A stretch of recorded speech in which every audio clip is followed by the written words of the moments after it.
everybody, it's Susan. I'm back today with another video. So doing something a little different today. We are in my kitchen, as you can see, and I have a pan on the stove. And this is a pan of boiling tea bags. And I am currently working on a project that I'll be showing you later. And for this project, I need to tea stain some muslin. Now, you can see it's all wrinkled. I tried this once with coffee. Don't bother. It didn't work out very well. So what I'm going to do is I'm going to take my muslin, and this is the real heavy canvas type muslin. It's real heavy. And I'm going to wad it all up. I better turn my... There we go. Better turn that down a touch. I'm going to wad it all up. And you want to wad these so that your tea stain isn't too even. I want it kind of uneven. And I'm going to take my tongs and I'm going to put it right in there. And I don't want to stir this around or flatten it out too much, because I really kind of want it to be real grungy and uneven.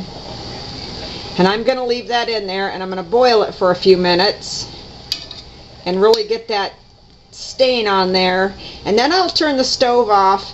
And don't rinse these, guys. You'll ruin your stain if you rinse them. You'll rinse out a lot of your color.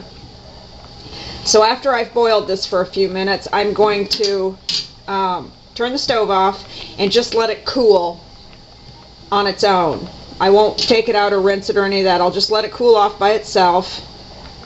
And that will set that stain into the fabric really well for me. And what I'm hoping for here is I have some paper that has kind of a tea stain type color in the background, and I want to match that paper as closely as I can.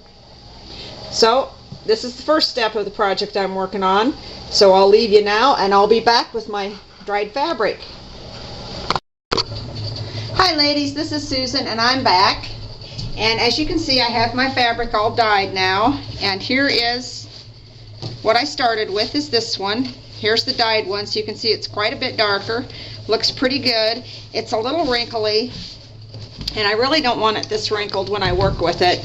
So I'm just going to throw a towel under it quick, and I'm just going to iron it out a little. I want to leave some wrinkles in this. I just don't want quite this many. It's going to be awful hard to work with if it's all wadded up. So we're going to take some of the wrinkles out. Just like that. Just give it a real quick press. And you can see some of the variation in the staining there. I really am pretty pleased with how it came out.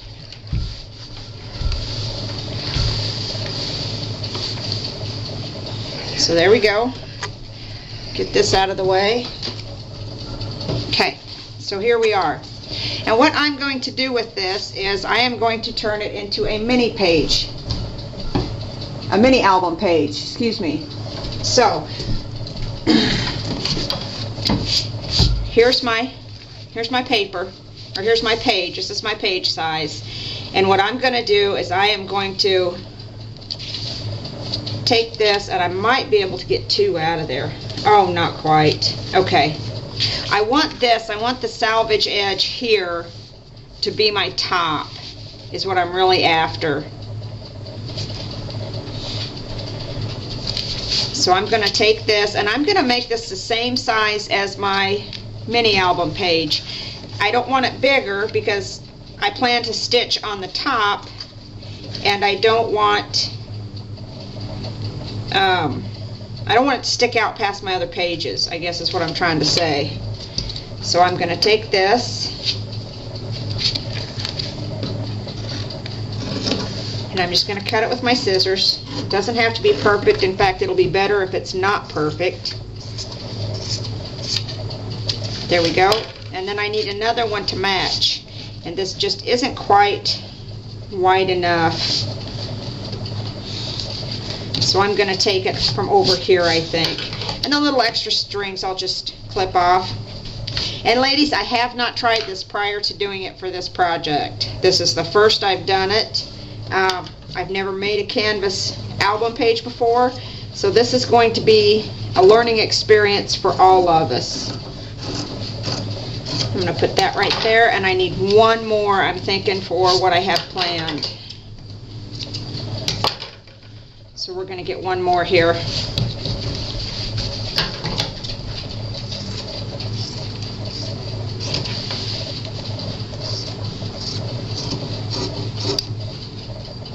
There we go. Okay, so I've got my 3 pieces. Now I'm going to set up my sewing machine, and I will be right back. Okay guys, here we go. I've got my machine set up, and in case you're wondering, we are not in my craft room. We are actually in my dining room. Let me show you this. I got my table shoved all the way up to the window so we have some good light. Okay, here are my 3 pieces that I cut out, and in the front I've got the first piece with the salvage edge, and then I've got 2 pieces behind it. And what this is going to create when I sew it up, I'm going to sew on 3 sides, so that when I'm done I will have a double pocket here. So I'll have room for tags here, and I'll have room for tags here. So I'm going to sew this up quick. Shouldn't take more than a minute. And I haven't used my machine in quite a while. I had to drag it out. And usually if I have any sewing to do, I do it in my dining room. Hang on, let me get my foot turned around here the right way. I usually do it in my dining room just because my craft room is so small that I don't have a lot of room.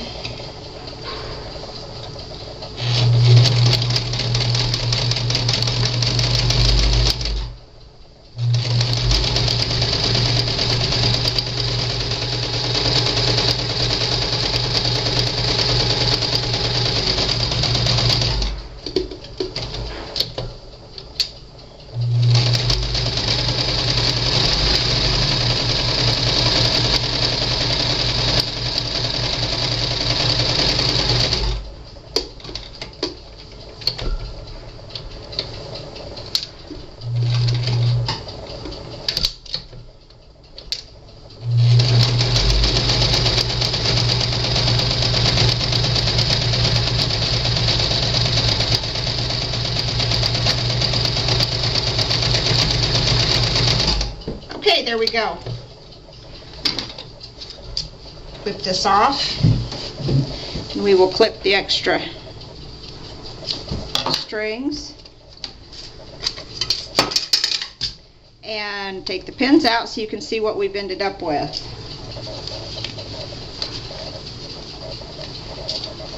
And there we go. And as you can see, that made 2 pockets. Now to put my holes in this, I haven't quite decided what to do yet, how to get those holes in there. I was thinking about putting buttonholes in there, but honestly that's just probably too much work. I just don't think I want to try to put buttonholes in it. So hang on just a minute again. Let me clean up some of the mess here and I'll be right back. Hi ladies. Okay, I think I've got this figured out now, and what I've got here is I have my little mini album canvas page, and I've got my mat to set eyelets with, and what I ultimately decided on was to just use my eyelet setter, my little punch doohickey for making eyelets. So I've lined up my mini page here, and I've already punched this side to make sure it works. So I'm just going to do this side. Please excuse the noise, it cannot be helped. And see there? Went right through there. Just as slick as it can be. So that part's done now. And I really just need these big enough for my book rings to go through. So all is well. Works like a charm. And I want to add a little more distress. So I have here my vintage photo and my walnut stain distress inks and my blending tool. I'm just going to ink this up, and I'm just going to go over this lightly. I'm not going to overdo it. And I'm not too worried about the fraying. I think it kind of adds character.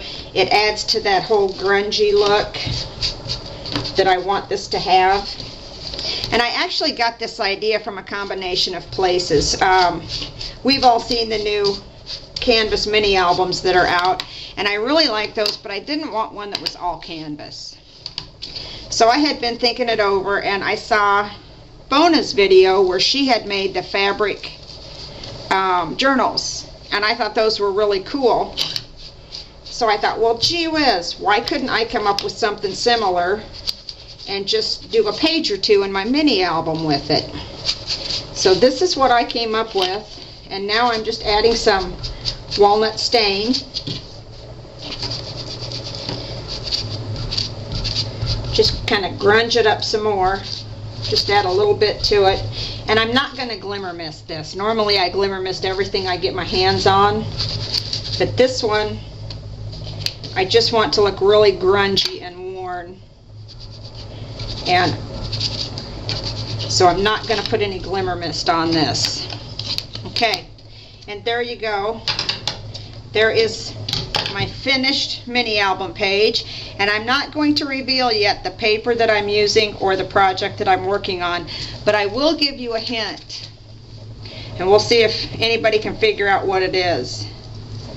This right here, make sure you can see that, is a little fat bolt and a nut, and that is your clue to which paper collection I am using for this mini album. That's the only clue you're getting.